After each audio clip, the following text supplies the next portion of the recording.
Hey, I know a lot of you want to believe that Kakarot's days are over, and that he is no longer a useful unit as he was at the start of the game. And there's a very simple reason to this, and one that is inevitable when playing gacha games. Power creep. Kakarot got power crept by Shang Liao a long time ago, and also Kakarot being a standard character really doesn't help when he looks like this. There's bound to be someone that will be maining him for the entirety of the game. Look, I love Shang Liao, I have nothing against him, happy to get him for free, glad I got his weapon, no reason to hate him at all. But this is not his video, this is a video for the most majestic looking man in Wuthering Waves, Kakarot. He's a decent DPS, amazingly designed character, one of the most mysterious character in the game, and that is just a fact. We literally have no clue who Kakarot really is aside from whatever notes they have in the character's info. I don't really read those stuff, but I can see why people would enjoy Kakarot's voice lines. It is interesting enough to say the least. That being said, Kakarot is not doing as much damage as Shang Liao. I never tested damage myself, but if we were to open some random website like Pridewin for example, they calculate the damage more accurately. And well, Kakarot needs his S3 for him to actually be doing an equal amount of damage as S0 Shang Liao. Amazing. So here's the goal of the video. You will be seeing me fighting this new Nightmare Echo for as long as possible. Depending on how the video is edited, it could be weeks or months. We'll see. As stated earlier, this new Nightmare Echo is kind of a buff for both Shang Liao and Kakarot, and that is because of this one specific buff, Resonance Liberation Increase, which both characters' damage are mainly focused on. This is what will make Kakarot better, and hopefully at the end of this video I will be able to test the Echoing Tower and Resonant Tower again.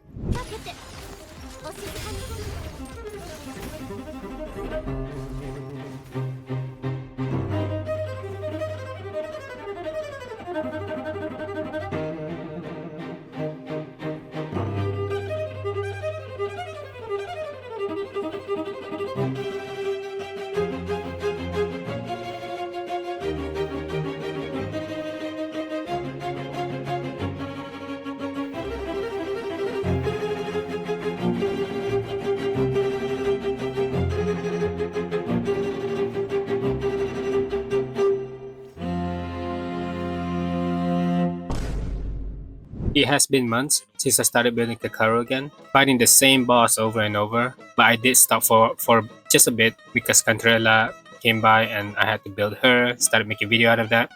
So now we're starting to build Kakarot again, we're continuing this, and I think I have enough. So we're just gonna upgrade all of this and hoping for the best that we might get the ones that we need. We need crit rate right here. Let's give it a go. This is the first one. Hoping that this won't take a long time because, again, I just don't have enough tuners. Cantrella took all the things that I need, and then I also tried building Aero Rover. It just never ends.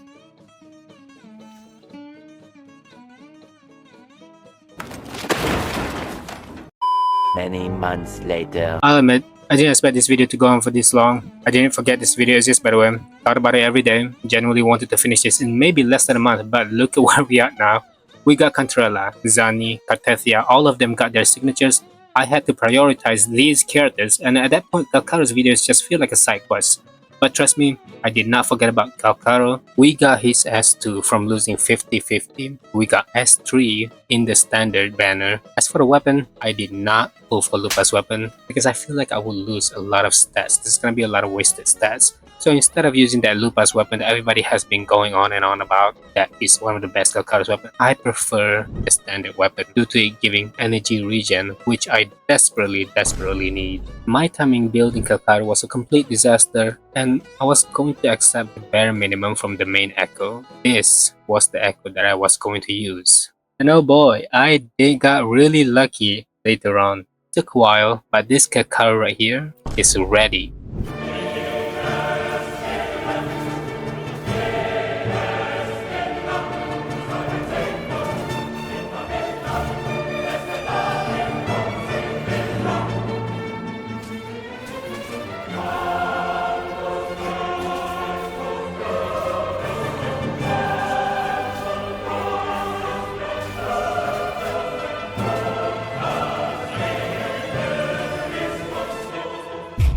Now, my Calcharo should be an equivalent, may even be better than Xiangliao. Because oh boy, even my Xiangliao didn't get the same treatment here, and Xiangliao did a lot of damage. And if Calcharo is not doing as much damage as Xiangliao, then oh man, this video is not gonna look good. Now let's check out my Kakarot real quick. First off, energy regen, absolutely trash. I mainly got the energy regen from this weapon right here. I'm not gonna put for Lupa's weapon, that's for sure. I intend to get Lustrous Razor to R2, R3, or how many high I can get, so I can get more energy regen. Because all my echoes here have 0 energy regen, as you can see right here. This echo set is a masterpiece. I cannot get any better than this. It has 10.5 crit rate. Crit damage is decent. I have attack percent. I don't need resistance liberation if I have attack percent, because attack percent basically just does it all. Now for this one, it's also a perfect stat as well. 9.9 crit rate. Crit damage high. I got every stat except for defense percent. But defense percent, honestly, it's not that bad, because if it's really high, you kind of have a good resistance during the battle. You won't die sooner. This, another good set. Everything that I got here is all perfect. You cannot get any better than this. Yes, there will be like HP percent and all that stuff. It's completely garbage, but I can't do anything about it. This is the best that I can possibly get with the amount of tuners that I have. If he still can't beat Xiangliao in terms of damage, I just don't know what I should do about Kakarot at this point.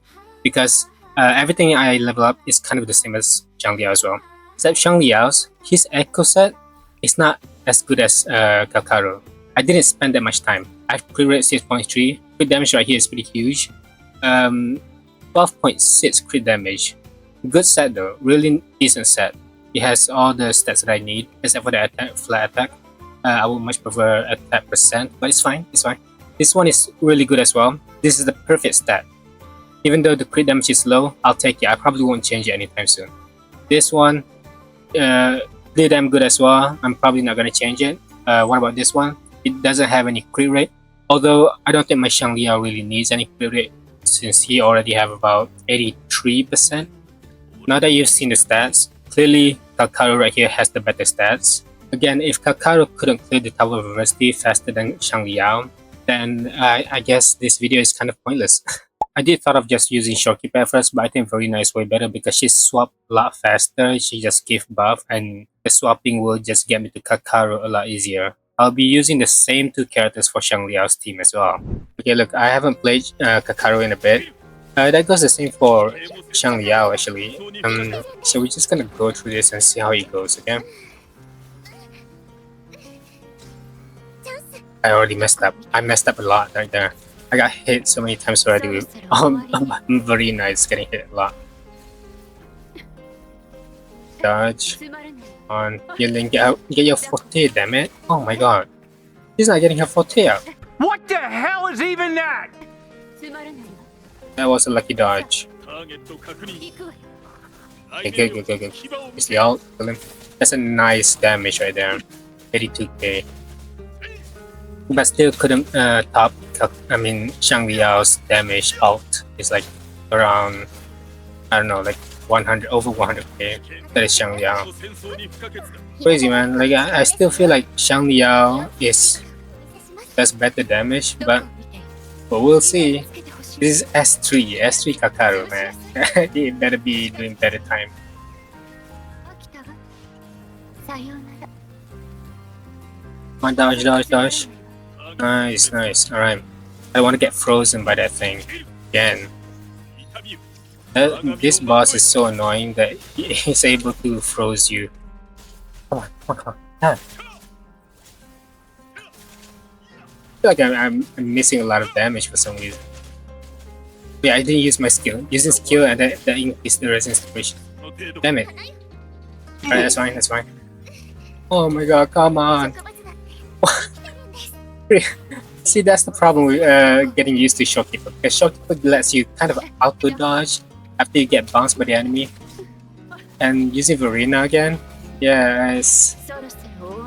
Man, I feel like I've been so relaxed playing this game, and I'm starting to getting all these skill issues.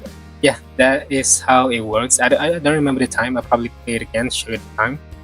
But yeah, I feel like you can still beat the endgame content, but I don't think you can go through Hazard Tower with S3 Calcharo. I could be wrong. If you get like electro damage bonus from the Hazard Tower, you might be able to beat it. Later. Going through this, I think I have a problem playing Kakarot. Sure, you can call it skill issue, but you have to admit that the characters that have been released more and more has mechanics like auto parries. I'll give you a couple of examples here. Grunt, mid-air attack, Rocha's tornado, auto parry.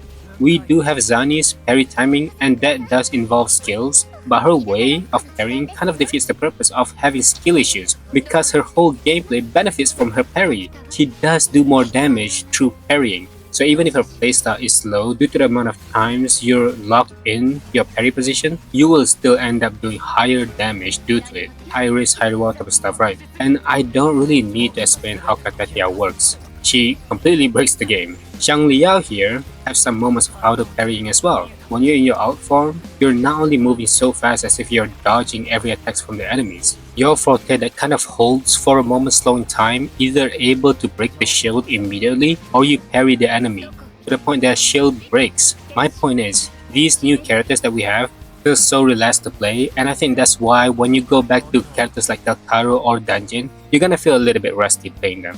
So here I feel a little bit dissatisfied with how my Calcharo playthrough went. I had to give another chance because you need to understand the stats that I have on my Calcharo should be enough to be able to exceed Xiang Liao's third time. Same team, just a little more locked in playing Calcharo here, and I was able to get quite of a decent clear this time around. Much better than Xiang Liao now. Am I satisfied? Oh, hell no! Of course not. It's S3 R1 versus S0 R1, and my best is 10 seconds difference.